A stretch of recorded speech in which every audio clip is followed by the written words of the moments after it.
Welcome to The Inner Beacon. I am your host, Marisa. I'm a Canadian girl mama of two, business owner, flight attendant, and a certified self-love coach. You are in the right place if you are ready to lead your life from within, to reconnect with your intuition, trust yourself deeply, and reclaim your power. My goal and intention here is to inspire and empower you. And for fun, I might even add some flight attendant content and travel tips. And I'm so glad you're here. So let's dive into today's episode. So today's episode is really special because we're diving into a topic that I think a lot of people are curious about, but maybe don't always fully understand. So I am joined today by the beautiful Lara Sisson. Did I say that right? Lara Sisson. Lara Sisson, who is an evidential medium and psychic intuitive. And what I love about her work is that it's grounded, ethical, and really focused on clarity and healing. So Lara, I want to say Lara because Portuguese, like automatically I just want to say Lara the way it's spelled. You know what? I'm Italian, and that's totally the way all my Zias and Zios would say my name growing up. It wasn't I'm in Canada, so we're going with Lara. Not everyone can roll their tongue that way. Fair. Yeah. I'd love for you to share a bit about who you are and the work you do. Okay. So yes, I'm an evidential medium. So for people that don't know, evidential mediums are mediums that bring through extra evidence to be validated by their sitter, right? So they know without a shadow of a doubt who they are connecting with. This was important to me because I just feel like with evidential mediumship, you are proving life after death, right? You're proving that there is more to the spirit communicator, that you are making the real connections. It's not vague. And so when you were bringing that through, I just feel like that's what's needed. That would have been what would be needed for me if I was getting a reading done. So that's what I kind of specialize in. But yeah, so that is the way I work. I blend that with usually a hybrid of intuitive, where I connect to your heart space and sort of see what's going on in there, any blockages, anything that you need to know. And I always anchor into my readings being what's needed, not what we want to hear, but what we need to hear. And I stand by that each and every time. That's beautiful. I love that. I actually was going to ask you what evidential mediumship is in simple terms, but you kind of already just went through that. That's amazing. And can you tell us a little bit about your story and how you got into this work? Yes. So for me, it was different. I was always sensitive to spirit. I remember being at other people's houses, and especially for sleepovers and things like that, it was a little extra for me, that feeling of uneasiness at sleepovers that I know so many of us got. But I was always picking up on the energies in the house and, dense energies and whatnot. So for me, it wasn't that I was seeing spirit out with my eyes. And I think that's a big misconception, that you're only a medium if you see spirit out with your eyes, right? Because for many of us, actually 90% of mediums see with their third eye, which is like a visual in your mind, right? And for a long time, I didn't really know what was happening to me. And then I had seen spirit sitting at the edge of our bed before. And the weird thing is I wasn't afraid. And I was always really drawn to the spirit world. I wanted to know everything that there was. I was drawn to auras. It's I always felt like I needed to know more. So for me, it was going through all of these things started to kind of show me that I was connecting beyond what I knew. I can hear clairaudiently, so I can hear spirit, but it's not externally. Some people are externally. For me, I can hear it in my head. And I know for a lot of people, they're like, oh, maybe that means that you have mental illness. No, because you can tell the difference when you were hearing a spirit, and they're not never telling you to do something that's negative, right? It's loving messages. Sometimes it takes time to kind of develop that. And for me, as I went on, I started seeing spirit every night. I'd go to bed and I'd see a Rolodex of faces. It'd be one face after another, after another, after another. And I wasn't able to sleep. My sleep was really disrupted.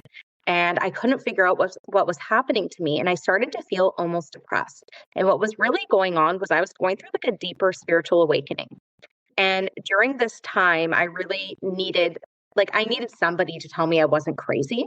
because of what I was experiencing. And, I was a mom to two young kids, and I didn't really know that this is what was happening. So I reached out to somebody that I had gotten to give me like basically like a bit of a spiritual assessment, told them my experiences and whatnot. And I ended up going under mentorship with them.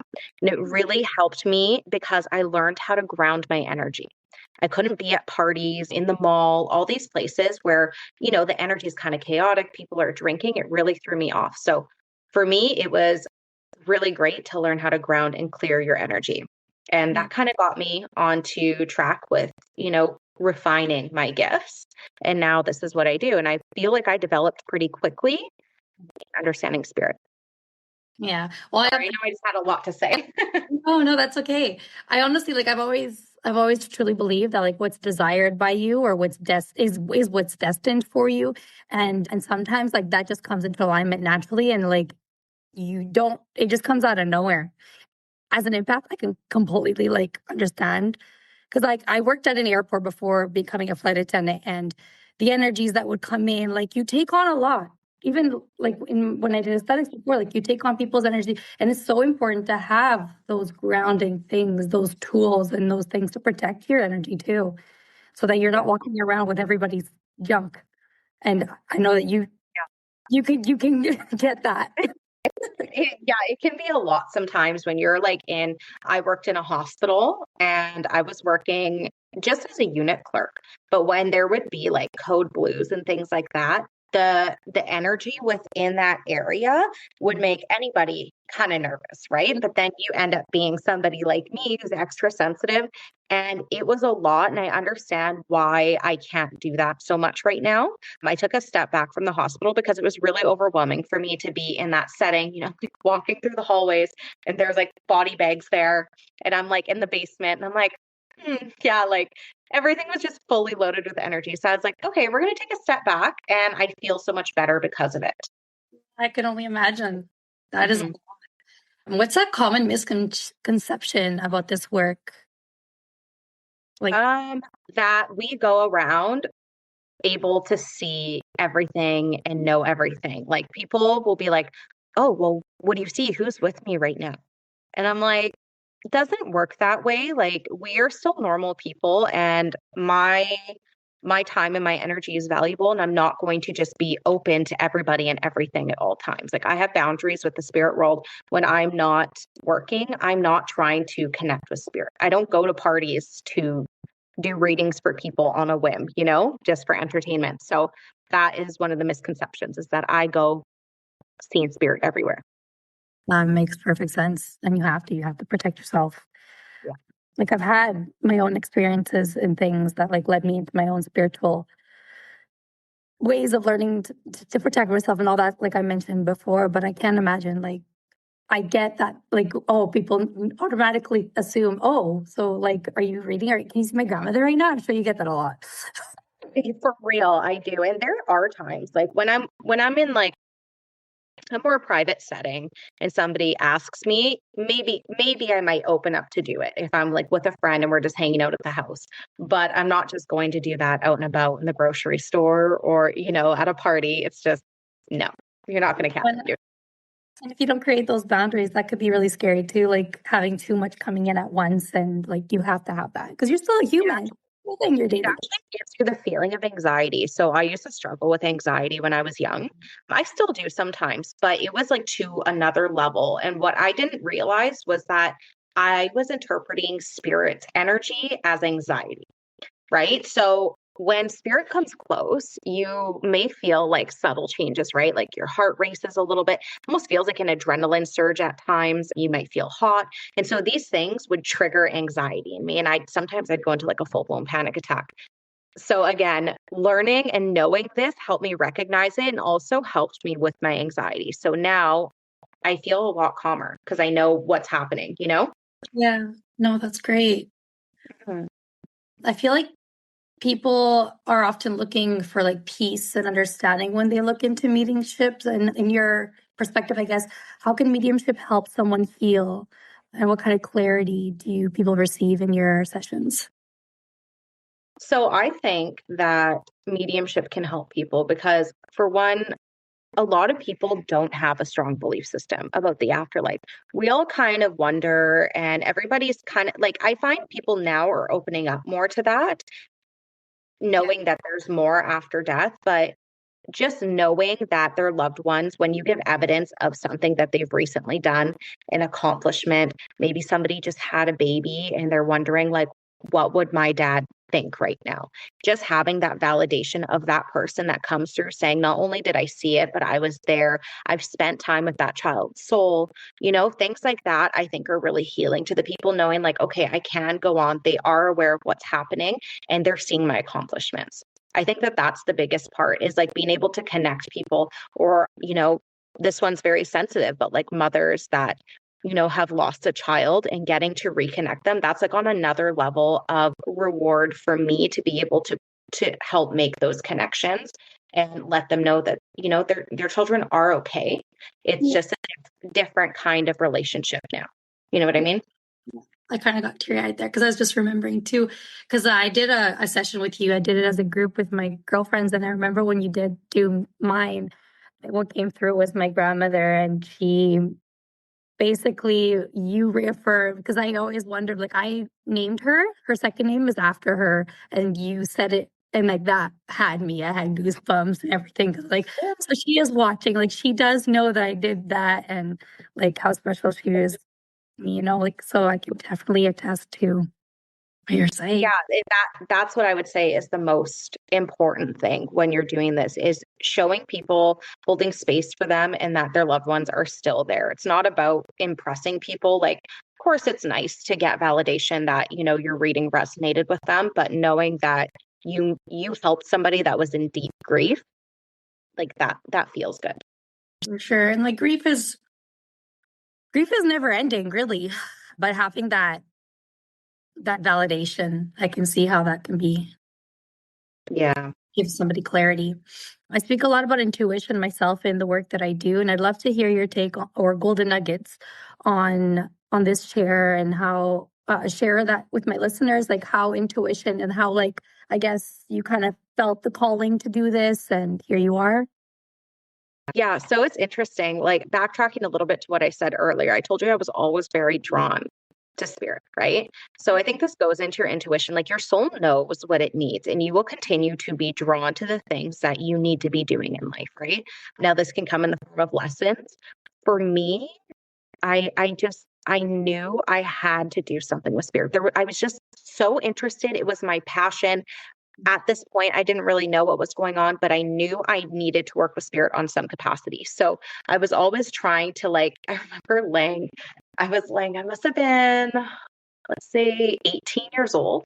And I was always like really drawn to auras. And I would sit there in my house at, like, I don't even know, nighttime, and everyone's sleeping. But I'd be like practicing looking at my aura and doing all these things to, like, just just be with spirit. I wanted to learn about it. I read books on it. I'd go to the library and get books, and I would read about this because I was like so intrigued. So, like, that was my intuition really pulling me in a direction that I needed to go, that I wasn't listening to.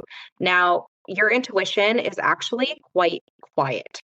Okay. I know for some people it can be loud, but I feel like intuition is quiet, it's calm, it's grounded, and it'll tell you where you need to go. Now, when you're in a situation with people that don't make you feel good, that's your intuition talking. That's telling you, like, this isn't for you. These people aren't in alignment with you. Pay attention to how you feel around people, right? If somebody makes you feel good, excited, or if somebody kind of gives you like that uneasy feeling, that's a sign for you, like, maybe this isn't for you, right? Mighty sense. Yeah. In the world of Spider-Man, for sure. Yeah. Yeah. I also know, like, as a kid, like, if you think back to things that you're like already drawn to, that right there is like guidance, I guess, to like where you're meant to be. And I think what I wanted to come out of here there too is just like, you're a perfect example of somebody who really stepped into that power. And I think some of us are a little bit afraid, especially with something like this, because it can be scary when you're feeling things that like you said, like, you might feel like a crazy person if you don't get that right proper mentorship. and learning how to create those boundaries, learning to protect yourself, learning how to ground yourself, being able to listen to the spidey senses, like you said. Absolutely. What are some small ways to begin connecting inwards that you recommend? So not everybody can meditate, but for me, this was really what I like. This is part of my everyday life. Okay. Some people need to exercise every day. That's all well and great. I do that too when I can. But for me, it's really just spending that time with my own soul. Like, I have two young kids. It gets a little chaotic. So if I need to turn inwards, I make sure to ground my energy, kind of just wash myself with like that white light just visually. And then I sit with my own energy, with nothing on, no distractions. And I just breathe and I feel into that energy and I let that come to me. That's how I would advise people to sit with themselves. For some people, it could be journaling, right? Journaling how you feel and just allowing that to flow. Yeah. I don't know if that answers the question. No, that really answers. And that's a great little tool that you can have as a mom. You have to have those moments to just breathe. There's breathing exercises you can do, but just visualizing that white light, I think that's beautiful. And how do you stay grounded doing this work? How do you stay grounded while exploring the spiritual world?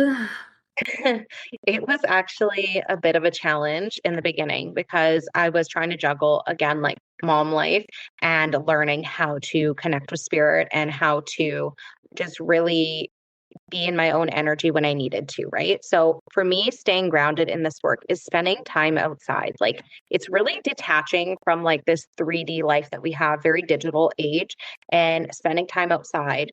Again, the deep breathing, doing things like that. And I let myself wonder about the world. Like I find I'm somebody that likes to think beyond and outside the box, and that helps form my belief systems about it too. So I search things.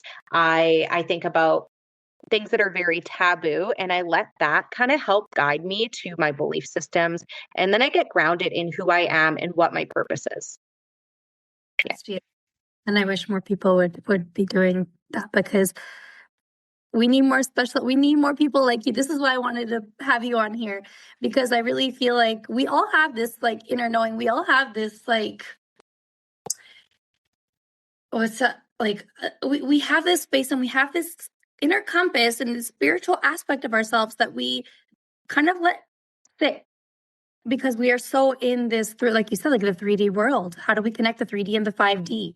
Like, where's the middle part? And I as a business owner, as a mom, like there's just so much chaos. There's so much going on in the world that we need to have these reminders to connect within again. Connect with who you are authentically. So I think that's really, You know what? I think that there's a lot of people, like I know it's been said around the internet, like there's the Great Awakening kind of taking place, but really there is a lot of people that are starting to really open up to this. And really, I think anybody can really be connected to spirit and connected to their intuition, right? Like that is part of you. It comes with you when you come into this world. We all have that light within us. Some of us will choose to use it professionally, and some of us will just choose to use it for ourselves, and both is okay. But more of the world is open to this right now than I think ever before. I find so many people are deeply connected to spirit that I do readings for. I do a lot of spiritual assessments, and that's what I find is a lot of people are actually having a lot of mediumistic experiences and are only now noticing because there's so many of us talking about it now. You know what I mean? Like so many of us are sharing our experiences. They're like, wow, that's how I feel. This must be what's happening to me. And so they start looking into it. And I think a lot of my purpose is helping people kind of see that. Now, I don't offer a whole ton of like helping people in developing their gifts, but I do help people notice their gifts within the spiritual assessment. So just giving people kind of what I'm tuning into and validating their experiences for them through a reading, which helps them understand like, okay, maybe I do need to start taking the next step. And so I find there's a lot more light workers. I feel like I help awaken the light workers. You know? I love, yes, Yeah. I do. I do. I actually have a friend of mine who I grew up with, who also, like, as a young child would see shadows, would see things that like were unexplainable. And we grew up together. So we've been in this like spiritual thing, but she only like recently not recently, maybe in the last 5 years or so, really started to walk, like really live in that purpose and like really take on the gifts and everything and shows up differently. And I'm so proud of her.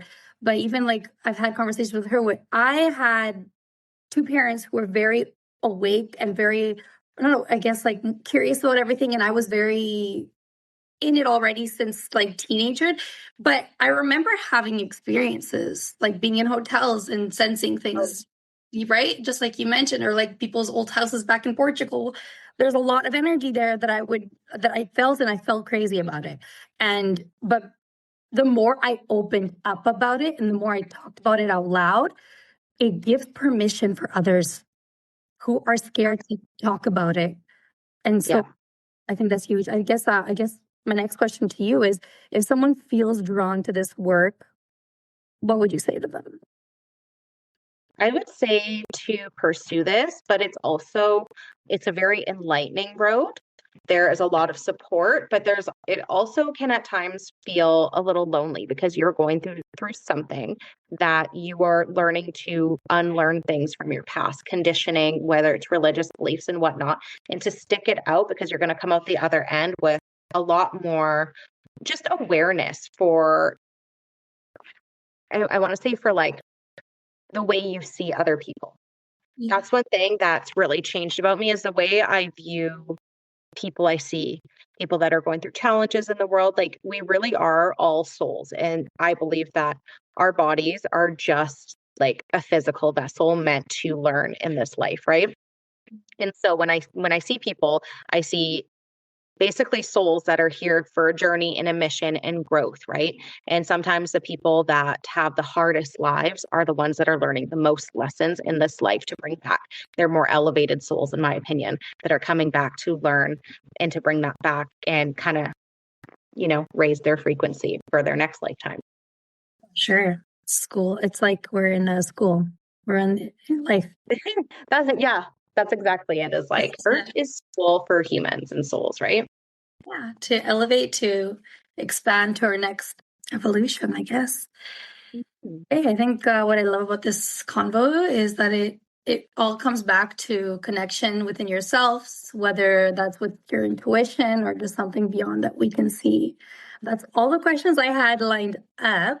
Where can people find you, and how can they? Currently you can find me either on Instagram, TikTok, or Facebook, all under medium Lara Sisson.